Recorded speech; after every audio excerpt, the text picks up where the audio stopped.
Welcome back out to another one of our Athlete of the Week interviews. It's time to sit down and talk some rodeo. Almost done with the rodeo season here in the fall, but Dane Pokorny able to make a little bit of a statement, coming away with the win in steer wrestling over at the Shawn Dubie Memorial. And Dane, first of all, always good when you come away with a win, split or otherwise, but how'd you feel about your performance overall this weekend?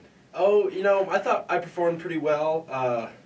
Starting off the season, little shaky. I've been catching some barriers. I've been making some good runs, but catching some barriers. And finally this weekend, I saw my start.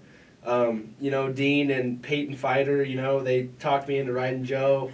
It was kind of the deal of the week or whatever, and I'm glad they did. They helped me out a lot and, scored sharp and threw some good steers. When you talk about the horse that you're on, and that's when people, for those that don't know, Joe is the horse. Yeah. When you talk about the horse that you're on for steer wrestling, a lot of people look at it and go like, oh, you're only on it for 2 seconds. Right. It doesn't really make that big of a difference, but how big of a deal is that? Oh, it's huge. I mean, Joe, he's one of a kind for sure.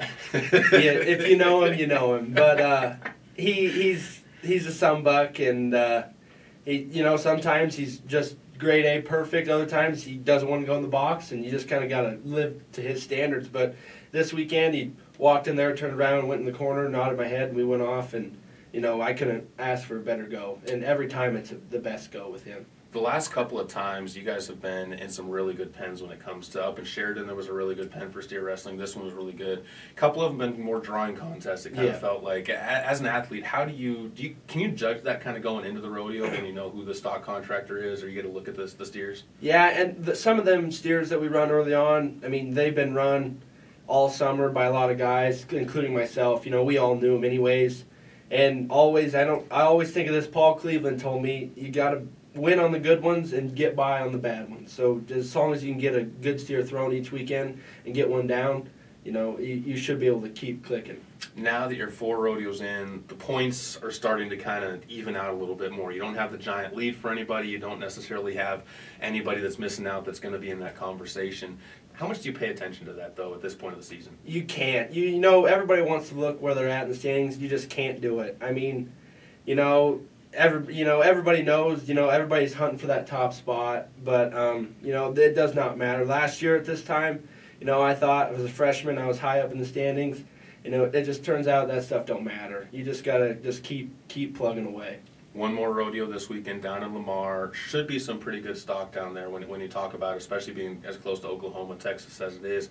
What are your expectations for this one? Oh, I mean, last year I made a couple. I kind of forget what I did in the short round, but I made a really good run that first round in Lamar last year. That's a good arena, and last year we had some good set of steers there, like you said, and it should. I hope it pans out. Rodeo's an interesting sport because after you get through with the first 5 rodeos, now you got about a 3 or 4 month break before you get back into it. What do you guys do in that time? Walk us through the average rodeo student's time. Yeah, it kind of depends. I'll go home. I might give these rodeo horses a break a little bit, maybe a week break or something like that, and go find an indoor barn and at least just keep horses in shape a little bit and try to get your hands on as many as you can in the winter.